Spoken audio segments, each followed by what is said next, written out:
Hello everyone, সবাই কেমন আছো? আশা করছি ভালো আছো। আজকে একটা নিউ ব্লগ নিয়ে চলে এসেছি। তো আজ ছিল আমাদের দিদিদের বাড়িতে শ্রী গুরু বাবার সঙ্গ বসেছে আর কি।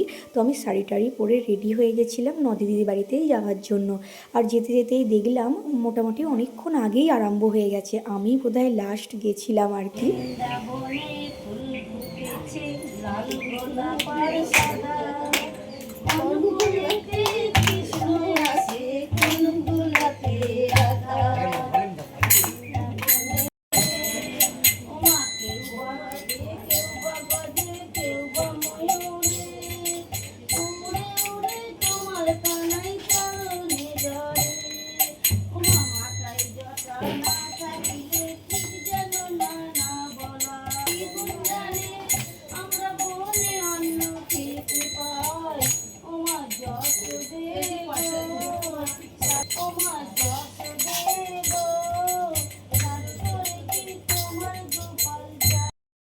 তো দেখো অনেকক্ষণ ধরেই গান হচ্ছিল আর কি।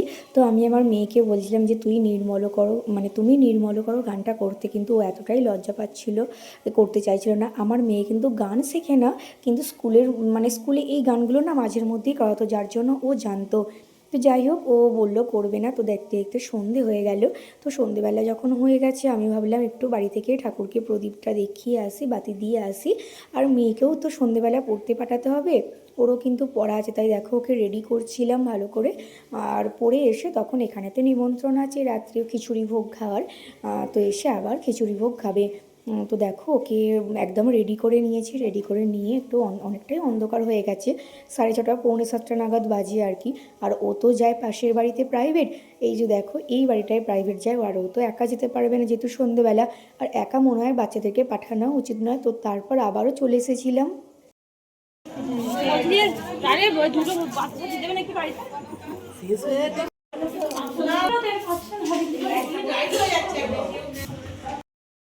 তো এখানে তখন আমি যখন এলাম তখন দেখলাম যে খিচুড়ি পরিবেশন করা একদম আরম্ভ হয়ে গেছে।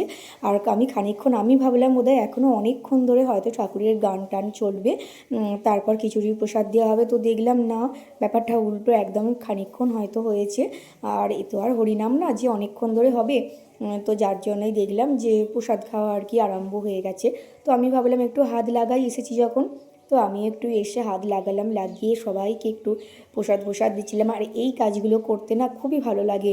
মানে কি বলবো, ঠাকুরের প্রসাদ দেওয়া, প্রসাদ বানানো বা ঠাকুরের কোনো কাজে একটু হাত লাগানো, মানে নিজেকে একটু হয়তো মনে হয় পাপ টাপ থেকে হয়তো যদি মুক্তি পাই। জানি না কি পাপ করেছি, বা সমস্ত মানুষের মধ্যেই পাপ পুণ্য দুটোই অবশ্যই থেকে থাকে। সেটা না, মনুষ্য জন্ম মানে পাপ টাপ থাকবেই। তো সেটাতে থেকে বেরোনোরও উপায় আছে। মানে ভালো কর্মফল বা ভালো কোনো কাজে যদি আমরা যুক্ত থাকি, তো তাহলে কিন্তু সেগুলো অনায়াসেই করা যাবে। আর ভগবানের বাণী তো অবশ্যই নিয়ে চলতে হবে। তারপর দেখো তুলেছি।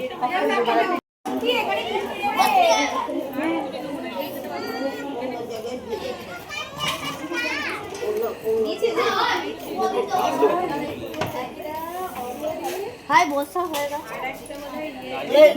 এইটা একটু ফাঁকা দিই, পাতা হোক যাই হোক ঢাকা।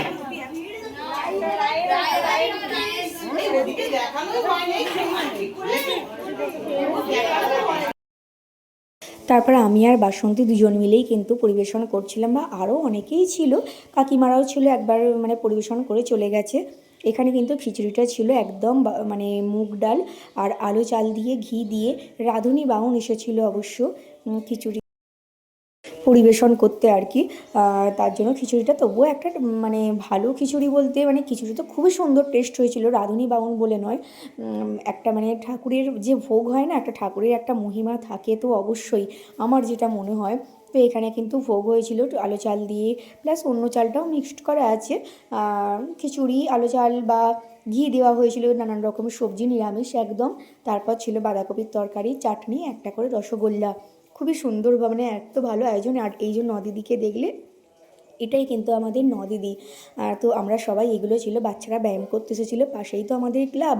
তো নদিদি বললো যে অনেক যখন খিচুড়ি করা হয়েছে ঠাকুরের প্রসাদ, তো যারা ব্যায়াম করতে এসেছে ক্লাবে তাদেরকে ডেকে নেওয়া হোক। তো তাদেরকেই ডেকে নেওয়া হয়েছিল, প্লাস বাচ্চারা তো শুধু আর খেতে পারবে না, তাদের সাথে মা বা গার্জেনরা তো থাকবেই। তো ওরাই সব ছিল। তো আমি বললাম আমরা পাতাগুলো তুলে নিচ্ছি, হ্যাঁ তোমাদেরকে কিছু করতে হবে না। তো এখানে এই কই গো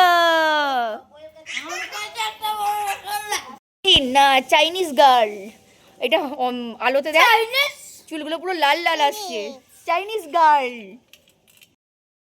তো তারপর মোটামুটি সবারই খাওয়া কমপ্লিট হয়ে গেছে, আরও একটু খিচুড়ি কম পড়বে মনে হচ্ছিল। কাকু যেহেতু দোকানের মানে কর্মচারীদেরকেও বলেছিল বা দোকানের ছেলেদের বলেছিল যে আবারও খিচুড়ি বসানো হয়েছিল, আর আমরা একটু মানে এই থালাটাই করে নিলাম।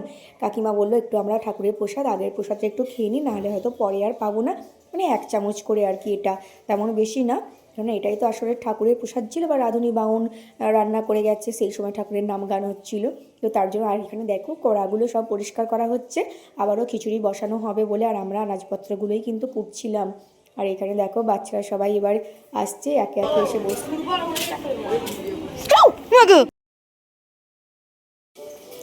তো দেখো এবার আমরাও কিন্তু খেতে বসবো, একদম প্রায় শেষের দিকে, এখনও প্রায় 10টা নাগাদ বাজে আর কি। রোহনের তো অনেকক্ষণ আগে খাওয়া হয়ে গেছে, কাকিমা বললে এবার তুই বসে পড়, অনেকক্ষণ ধরে ছিলিস। তো আমি একটু খানিকক্ষণ ধরেই ছিলাম আর কি।